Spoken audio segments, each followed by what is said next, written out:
When Prince Harry landed in London, he carried a private list of the only people he was willing to see.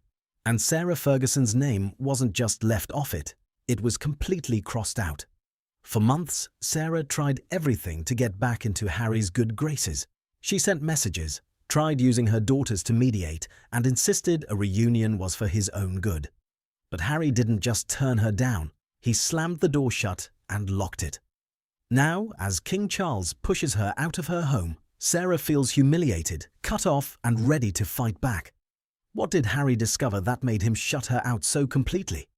And what shocking move is Sarah quietly preparing that could send shockwaves straight back through the royal family?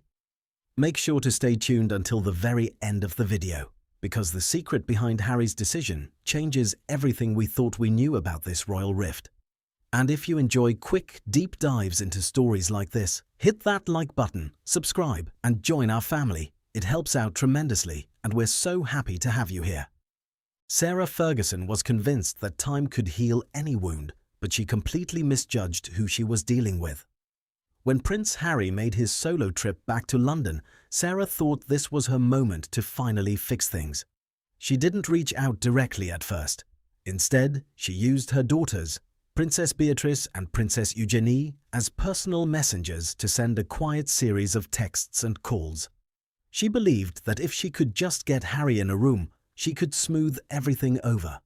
In fact, insiders say Sarah kept insisting to her daughters that seeing her wasn't about seeking sympathy. She claimed a reunion would actually be for Harry and Meghan's benefit. Think about that for a second. Telling someone you want to meet up for their own good while secretly trying to pull them back into your orbit is a classic pressure move, and Harry saw right through it. Instead of opening the door, Harry made his answer crystal clear. Reports suggest he didn't just politely decline, he asked Beatrice and Eugenie to tell their mother to stop reaching out altogether. It was a cold, complete shutdown. But why would Harry be so harsh to someone who was theoretically extending an olive branch? To understand why Harry blocked her so firmly, you have to look past the surface, because what Harry saw wasn't her aunt trying to help, but a dangerous pattern he grew up watching his mother suffer through. Prince Harry isn't just acting on a hunch, he's following an old warning passed down straight from his mother. Long before Harry cut ties, Princess Diana had her own deep suspicions about Sarah Ferguson.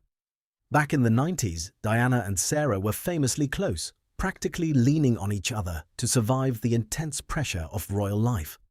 But as time went on, that bond completely shattered. According to royal insiders, Diana began to worry that Sarah was sharing private moments and personal stories with the press. The final straw came when Sarah released her tell-all memoir, detailing intimate conversations that Diana felt crossed a line.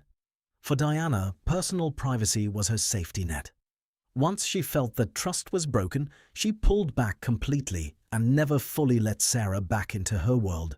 Fast forward to today, and Prince Harry was raised hearing these exact stories. He watched how anxiety over leaked information impacted his mother's life.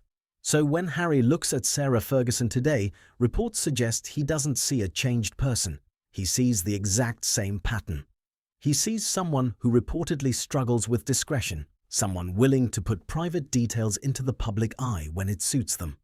Sources close to Prince Harry say he shares his mother's deep mistrust. He believes that keeping Sarah at a distance isn't being petty, it's a necessary step to protect his own privacy.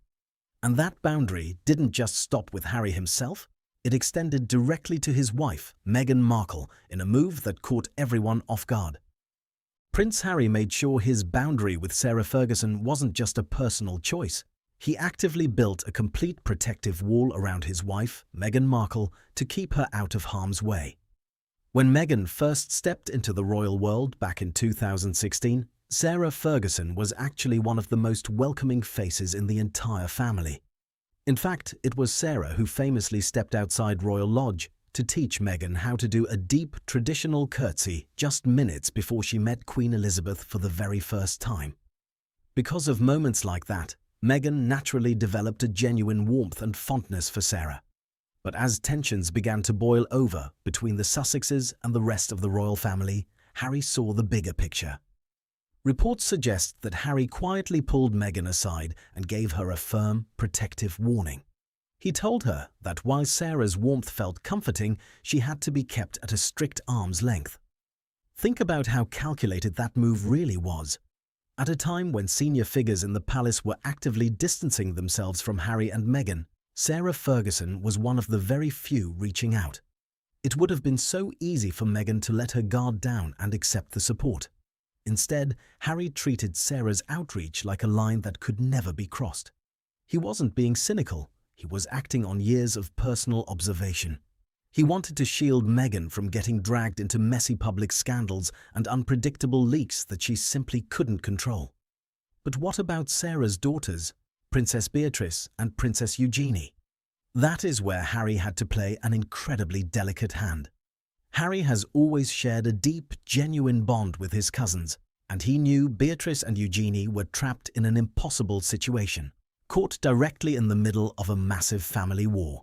So, instead of cutting them out, Harry chose to compartmentalize. Insiders say Harry and Meghan established a strict, unspoken rule with the York sisters. The message was clear. They loved Beatrice and Eugenie dearly, and the personal relationship would stay intact, but nothing shared in confidence could ever cross over to their mother. No private updates, no family secrets, and no details that Sarah could accidentally or intentionally turn into public leverage. It was a brilliant boundary, allowing Harry to keep his closest cousins close while keeping Sarah Ferguson permanently locked out. But just as Harry secured his private life, King Charles delivered a massive blow of his own, forcing Sarah into a corner with almost nothing left to lose. Sarah Ferguson was just handed the ultimate wake-up call, and this time, the pressure isn't coming from Prince Harry, it's coming straight from King Charles. For over 17 years, Sarah lived in luxury inside the sprawling 30-room royal lodge in Windsor alongside her ex-husband, Prince Andrew. That massive mansion, set on acres of private gardens, was her sanctuary. But King Charles just delivered a brutal message. The free ride is officially over.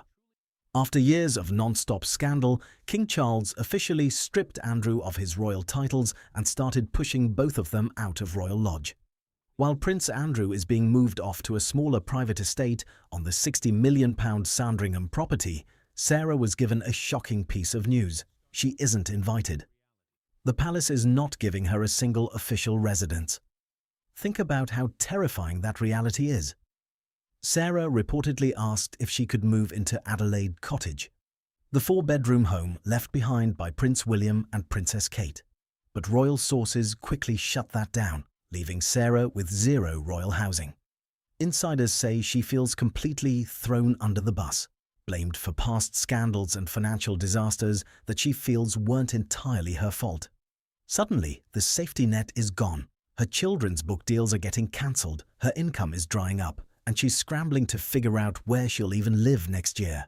And that is precisely when a backed-into-a-corner royal becomes the most dangerous person in the room. Reports indicate that major television networks in the US are swooping in, offering Sarah massive 6-figure and 7-figure deals, worth upwards of $1.3 million for an explosive televised tell-all interview. There are even whispers that Oprah Winfrey, the same icon who interviewed Prince Harry and Meghan Markle, could step in for the sit-down. Palace aides are reportedly terrified that Sarah might go rogue. She wants to clear her name, lay out her side of the story, and talk about how she was treated by King Charles, Queen Camilla, and the rest of the royal family. An interview like that wouldn't just be an embarrassment, it could threaten to completely overshadow King Charles's reign. So, with Prince Harry refusing her calls, King Charles cutting off her home, and a $1 million tell-all interview hanging in the balance, Sarah Ferguson is playing her final highest stakes card. But will going public finally give her the leverage she wants, or will it seal her fate as a royal outsider forever? In the end, Prince Harry's refusal to speak to Sarah Ferguson isn't just about lingering resentment or petty family drama, it's about a firm, deliberate line in the sand. Harry watched his mother, Princess Diana, suffer through broken trust and leaked privacy, and he made a conscious choice to break that cycle once and for all. By protecting Meghan Markle and setting strict boundaries with Princess Beatrice and Princess Eugenie, Harry is choosing safety and peace over forced family diplomacy. And now, as King Charles strips away her royal safety nets and pushes her out of Royal Lodge, Sarah Ferguson finds herself at a critical turning point. Whether she accepts her new reality quietly or chooses to tell her side of the story in a high-stakes tell-all interview, one thing is abundantly clear. The doors to Prince Harry's world are locked and the keys have been permanently thrown away. What do you think about Harry's choice to keep Sarah completely locked out? Do you think he's right to protect his family's privacy, or should he give her another chance? Let me know your thoughts down in the comments below. If you found this story fascinating, don't forget to give this video a big thumbs up, hit that subscribe button and turn on notifications so you never miss another deep dive into the world of the royal family. Thank you so much for watching, and we'll see you in the next one.